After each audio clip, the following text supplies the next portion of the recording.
living life, every day, late at night, not okay. All I want, and I pray, all I need.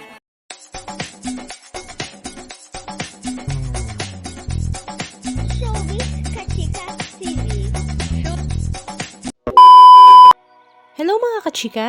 Usap-usapan nga sa social media ang talaga namang nakakakilig na pagpapakasal ngang muli ni Bossing Vic Soto sa kanyang asawa na si Pauline Luna, kung saan sila nga ay nagse-celebrate ng kanilang ika-10th year anniversary.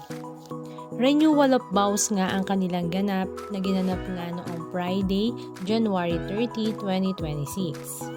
Very intimate nga ang kanilang renewal of vows dahil ito nga ay dinaluhan ng kanilang mga malalapit na mga kaibigan at kamag-anak sa loob at labas ng mundo ng showbiz industry. Pero ang ikinatuwa nga ng lahat ay ang pagiging present nga ng mga anak ni Bossing Vic Soto. Naroroon nga at spotted ang kanyang mga anak na sila Paulina Soto, Mayor Vico Soto, ang magkapatid na sila Danica at Oyo Boy Soto, maging ang kanyang dalawang anak kay Pauline Luna na sila Talita at Baby Mochi. Present din nga ang mga kapatid ni Bossing Vic Soto na sila Tito Soto, Bal Soto at Mar Soto.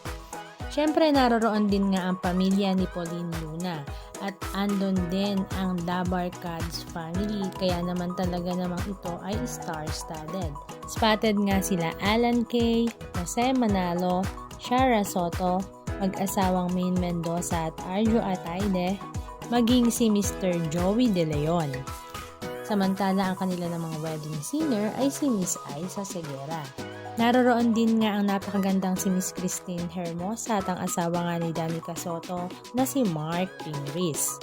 Halika at panoorin natin ang ilan sa mga video clips ganap na kanilang ibinahagi sa kanilang mga social media accounts. O magaling kayo. Kayo ay umabot ng 10 taon dahil mapanood ng boss.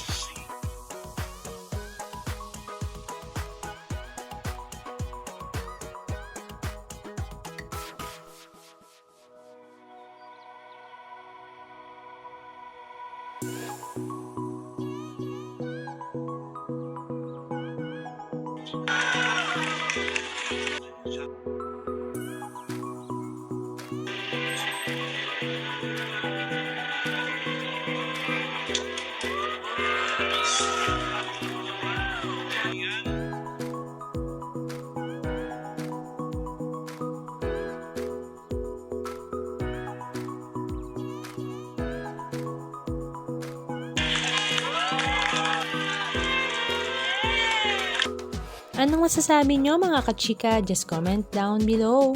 And please don't forget to subscribe. Thank you!